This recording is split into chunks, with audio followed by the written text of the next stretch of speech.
thread of the Greenway.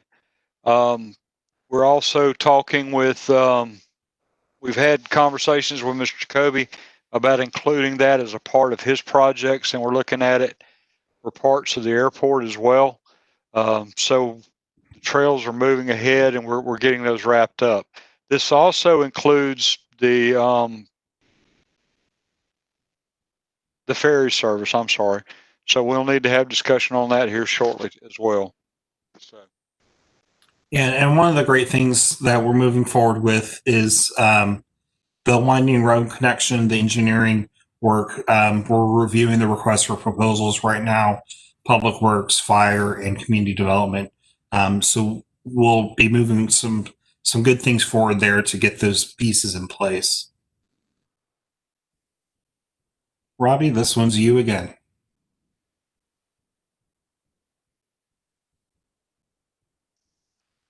Well, as most of you know, the shrimp project has been deemed substantially complete. Some of the information that we're getting back on some initial tests that have been run from those bioretention basins have been very, very positive. And they're GMC is very excited about what they're seeing coming out of that. We're setting the precedents all up and down the coast of the state of Georgia and elsewhere with this project. Is it perfect? No, it's not. This is a brand new brainchild. But we're working with GMC, and GMC is working with us and the contractor to get the bioretention basins down at the waterfront and everywhere, get those back up in order to where they're operating the way they should. What's happened is the mulch that is along the outsides of those basins over time break down and create almost a powder. And that matting that's in between the rock and the dirt is very, very fine, and that small particles are getting down into those cracks and those small openings, and they're clogging it. That's the reason we're seeing water standing. We met with the engineers. We've talked with them. They are doing whatever they can to fix and mitigate those situations. So that's moving ahead. Spine project, we're reviewing that now, trying to figure out how we make the connections and stuff along those lines. But we're still moving ahead with this particular one. Our next one, still you, Robbie. Okay. Make sure I didn't turn myself. We are working currently. We have we put out for bid last Thursday the sprinkler systems for Orange Hall, the fire sprinkler systems. We're also in the process of trying to contact the University of Georgia. They had some interest in coming down and reviewing the property and the building for best uses, and some design work for us as well. So those are going, but we're pushing and working towards the creation of that being a community center, I guess is what you'd want to say. That's what it was originally designated for in the original documents when it was deeded over to the city. And so that's in the direction we're moving. So there's actual movement there as well. And fire service. Robbie, Kenneth, if I may. So, Robbie, now that you've gone out for the RFP, you know, the question will be the RFP responses come back, and then you make a determination and you negotiate, and then construction at all or build starts.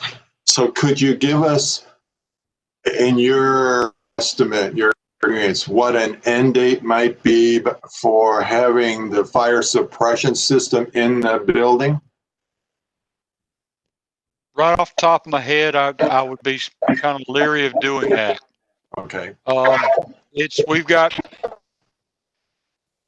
We're probably looking at 2-3 months before we get started, and then it could take 30 days, it could take 60, 90 days. I'm not sure.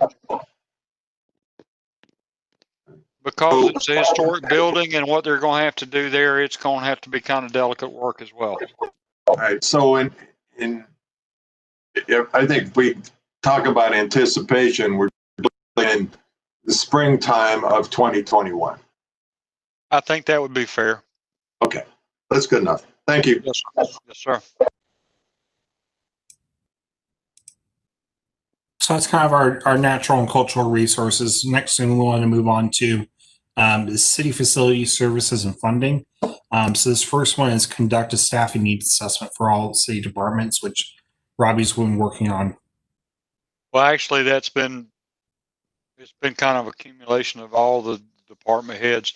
We're reviewing where we want to go and where we're at. Our focus right now is mainly on where we're at and what we need to be what we need as conducting business today, with looking down the road as well. But where our focus is on today, we've got several things that are going on that we've got to get back to.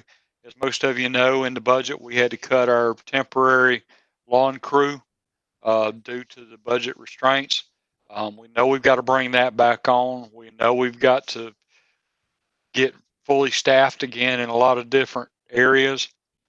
We've identified several positions that are needed throughout the city. That is just to get to handle what we're doing right now, not what we're doing tomorrow and down the road. But we are looking at it very hard. We're also looking at the possibilities of moving some movement in the organizational of the city as far as staff goes. Everybody's jobs are fine. I'm looking at what might work better. So that you'll see something like that coming down the road.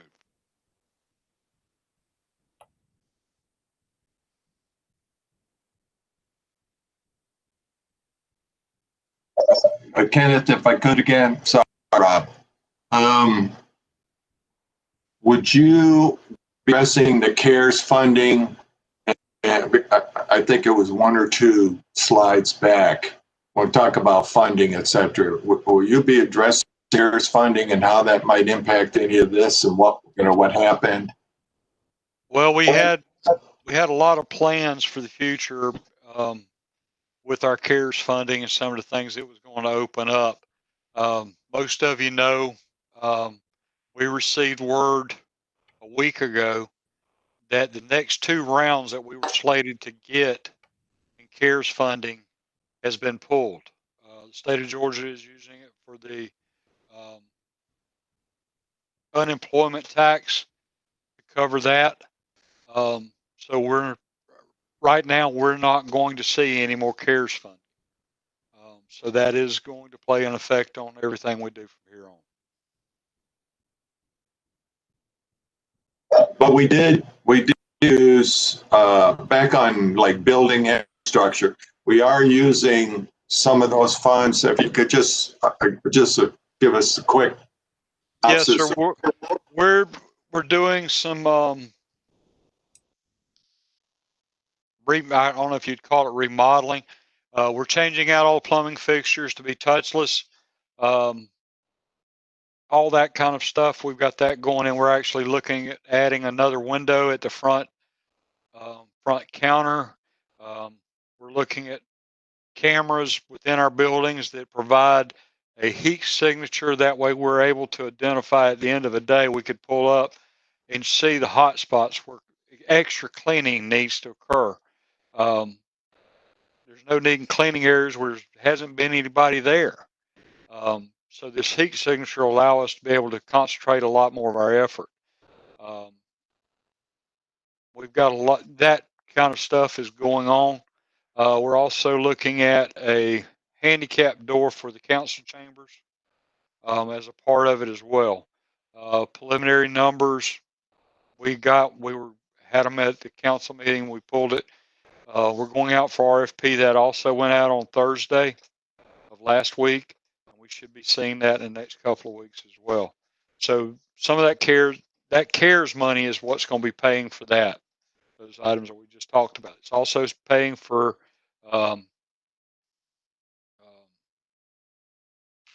air conditioning, filtration, stuff for every one of the air handlers in all the city buildings, to help alleviate the possibility of spread and things of that nature. So that answer your Thank you. question? Yes, sir. Thank you. Thank you. I would assume with Mr. Kenneth's response, this one's going to be mine as well. Yes. Update, modernize programming at the senior centers, significantly increase the numbers of seniors served daily. We are working currently on a long-term plan. We're working on a very short-term plan currently. We're working hand in hand with the hospital authority. Our new coordinator, we should have that selection made by midweek or end of the week this week. We've already got some planning and process to have some, I guess you would call it a soft opening at our senior center, with very limited classes being held in the morning and in the afternoon for small numbers, things of that nature. Our meal program is taking off. We're seeing 70 plus meals, with several of them being I would say, I'm not going to say this right. I want to say somewhere around 20 meals that are having to be delivered. The rest of them are picking up here at our community center, i.e. the old Department of Labor building. But our numbers have dramatically increased even through this time. But if you'll remember, before COVID hit, we were seeing some numbers that we'd never seen in that senior center. And we feel like with the new changes and some of the plans that we've got coming, that we're going to see those numbers go right back up to where they were, if not exceed those numbers. And we're making the preparations to be able to accommodate those numbers. We were around 50. I think we're probably going to see somewhere around 70 once we get back open. So our senior programming is working. We just need to get back in there and get back at it with them. Everybody that is doing the meals has been very grateful for us doing that, that's also CARES money as well. So that's kind of where we're at with that one.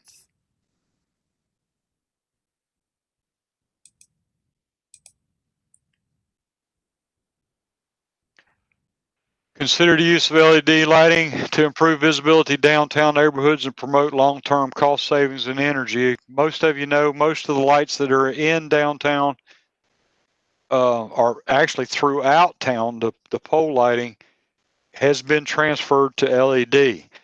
We still have some of the pole lights that are not LED, but that we're looking at. We're looking at that as well. Right now, it's just not a cost effective to go to LED on some of them. But we've also have gotten a map from Georgia Power. If you'll remember, Georgia Power was doing a plan for us as far as our lighting of some of our off-street areas. We have received the map portion of it, and Mr. Marr and myself will be meeting with Georgia Power in the near future to sit down and make sure we understand what they're showing us on the map and go from there. So we're working on that diligently.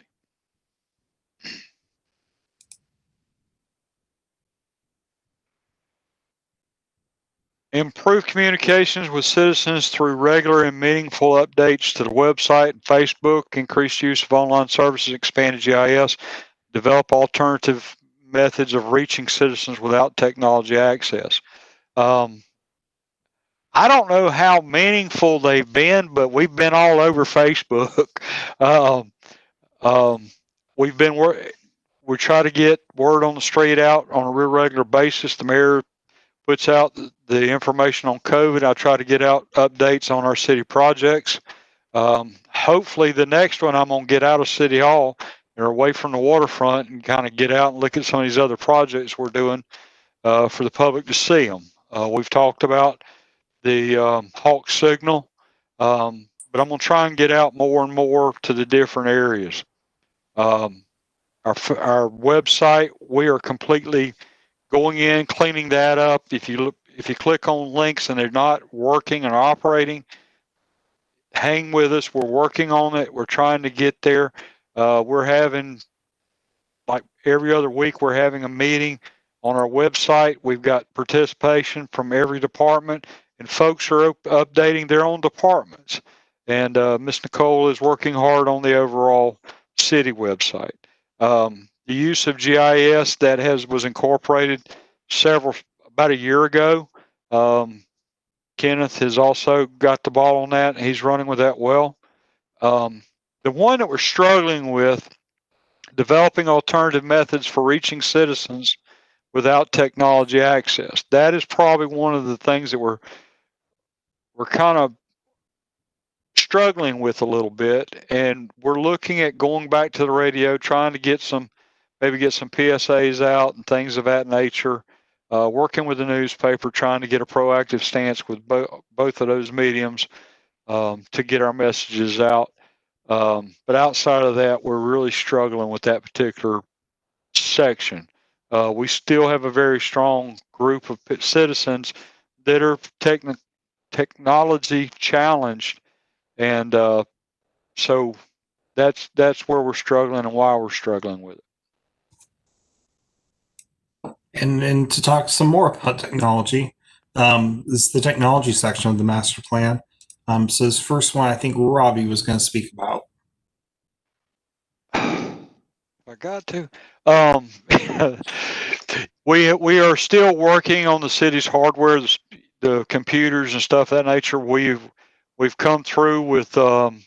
We've gotten most of our equipment has been updated. We've still got some more tweaking to do, and I think we've still got some more server work that we're going to have to do. But we do have a very good security system that is in place with our computers.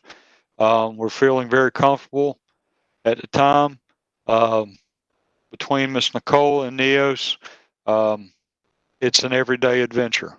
So we're still working on that. It's going to be an ongoing thing from here on. Most of us know technology changes so rapidly that sometimes we're struggling to stay up to it, much less ahead of it.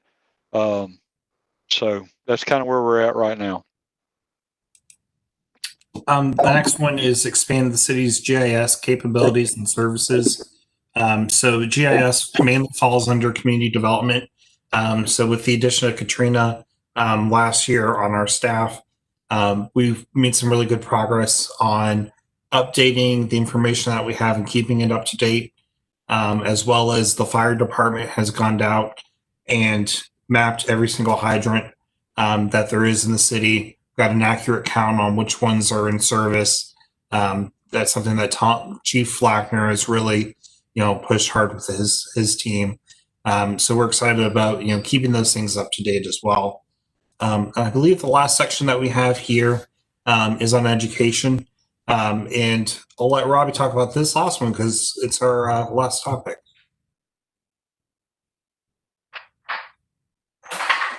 To be honest with you, I'm not really worthy to even talk about this for simple fact. We've got folks that right here in this group, all of you work real hard to make this happen. The technical college is open. They have their first classes underway. My understanding is that they're already looking at the possibility of expanding because of the growth that they're seeing in those areas. So that the road's paved, everything's going. So we're really excited about that. We're working with them to kind of tap into some of the folks that come out of those programs for specialized training for our benefit. And but the technical college is open. Yeah, so that was our last kind of update that we wanted to provide it on this. So I'll turn it over back to you, Mr. Okay. Well, I think that Councilmember Jones here, if I remember correctly, in one of our conversations about the technical college, Artie, that Dr. Dibert told us that the initial first semester sign up was something like 340. And in past experience with other startup technical colleges, usually that number's in the low 200s. So they were very greatly and happily surprised at the size of the sign up for that first semester. So it just bodes well for what, like Kenneth said, is the potential down the road to be able to fill up that building and then move to create a second one. Yes, Mayor, you are absolutely right. The college is doing very well. We had a meeting there last Thursday, and the college was built and we came in under budget, on time. And I give the credit to Dr. Dabbert and the people that he's dealing with. And it's amazing some of the things that you can get through the college. And I would suggest that the cities and the county get together to tap onto the things that we need for our municipalities and for the county. We're talking about getting specialized people for what was it, the water, some specialized person that we needed for the water plant. And they can get people to teach these classes and offer them right there for little or nothing. And that's another good thing. The college is very inexpensive, and 90% of the people have to pay little or nothing with the grants that they receive. And by the way, Mayor, thank you for your COVID updates, because I send people to that site all the time to make sure that they're up to date on what's going on there. Well, all I do really is act as a pass-through health department, but anything we can do to get the facts so people can understand. Hey, so Kenneth, well, there's two things, if I may, Robbie. As I came in today, the Department of Transportation were putting in another of the high mast lighting poles at one, and I don't know if you've all seen that lately, or if you've been out by exit one. Most of all the poles now are in place. I guess the lighting is to come, but that was a significant ask on our part to the Department of Transportation. Mr. Gant was significantly involved in that one. And so it's a big safety feature. I think we may see a lot of progress in making sure that exit is safe for people, particularly at night. So I'm very interested to see what it's going to look like when they're done. But that's an example of just persistence every year, going up, cajoling, asking, figuring out how we might be able to work with the OT. And they did put it in their portfolio, and so now it's a reality. That's the way you need to work with those folks, and aggressive. But the other thing, Kenneth, is the city manager and I were talking about some of the electronic online things that you've implemented to try and help the building community, the planning community during COVID, where it's not easy for them to get in. And can you give the community here and the council folks just a quick synopsis of maybe some of the things that you've implemented since you've been in? Sure. So a lot of the things, we're well underway. Before I got here, I'm happy to take up the baton on.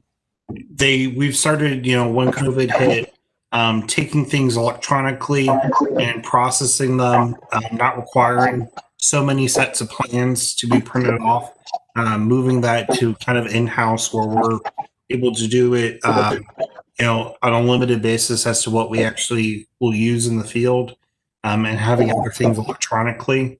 It's one of the areas where we're hoping to make some continued progress on. especially when it comes to business licenses. Business licenses are a huge thing administered by community development. And we were talking today about what we're doing to make it a little bit easier this year, and a little bit more electronic for everybody. Okay. Well, then I think we look forward to hearing how you're progressing on that. Maybe at some point in time, you want to give us a review during the rehearsal session. Certainly, once we get some more things to report on, and because it's a big project, with about 700 business licenses, every year it's a task for everyone to get that out. Well, we can have a session prior to council, so we can give it the right kind of due attention. Okay. A quick question before you leave that topic. Are some of these things that you see working real well going to be carried forward after COVID is gone? Or, Yes. Thank you.